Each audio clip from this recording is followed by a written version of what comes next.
Pregunta algú de poble que pugui parlar, no? Tots amb els ulls tancats. Reflexions sobre l'aigua. Assegut vora l'aigua, la miro i la veig moure sense esforç, al voltant, A sobre, a sota, a través dels ossos de la terra. Flueix, clara i pura, com l'esperit del poble. com les històries narrades pels nostres avis, Aparentment, sense esforç. amb paciència. O ràbia. Les pedres aguanten com la gent de fora que tracta amb nosaltres, de moltes formes i de molts colors. Dures, Grises, aspres, rodones, angulars. tot el ventall. L'aigua les cobreix a totes. Cobreix i remou les pedres, sense esforç o prejudici. Resisteix i mou muntanyes. A la fi, l'aigua guanyarà, netejant i purificant. El seu triomf és un fet, les pedres desapareixen.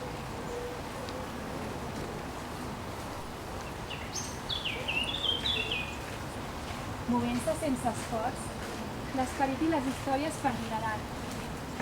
El seu triomf i el nostre serà, a la fi, com l'aigua. Ja està.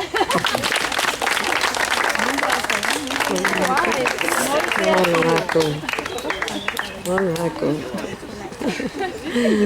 Bé, doncs nosaltres hem triat aquest poema perquè parla d'un element que tots coneixem, l'element de l'aigua, però que també transmet una història, que és la que us explicaré.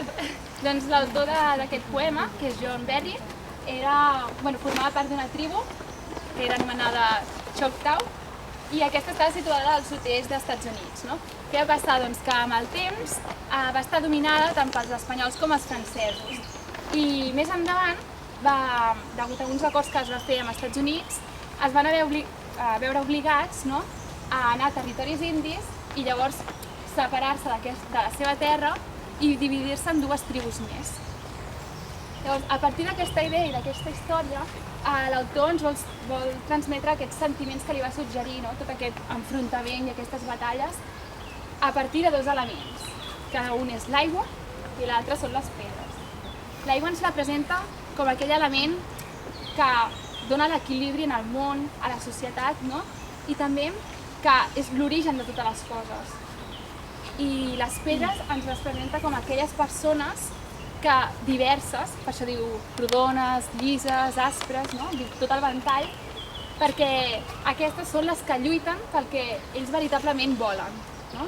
I al llarg del poema doncs, es veu tota aquesta lluita i aquest esforç que van fent les persones per aconseguir doncs, aquesta harmonia i aquesta pau amb ells mateixos. I es veu que l'acaben aconseguint gràcies a l'aigua, que és la protectora i la que vol donar harmonia, no?, a aquestes societats, a aquestes tribus entre elles.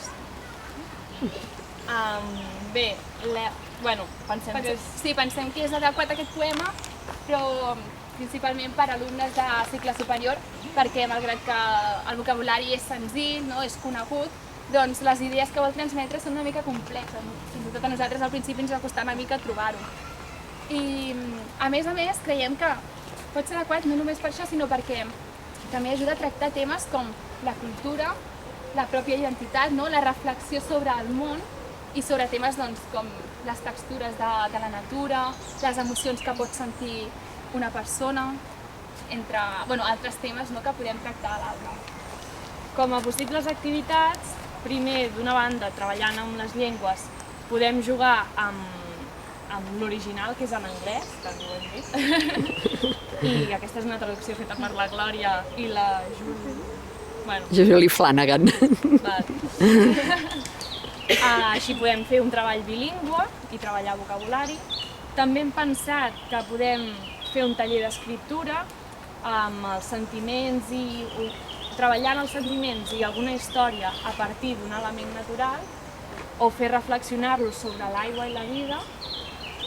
També podem fer un taller més artístic, amb pintura, amb aquarel·les, que sentint aquest poema doncs, ells dibuixin, i també per la part més històrica doncs, buscar informació, preguntar si saben la història una mica, com són els indis, les tribus, i bé, això és tot.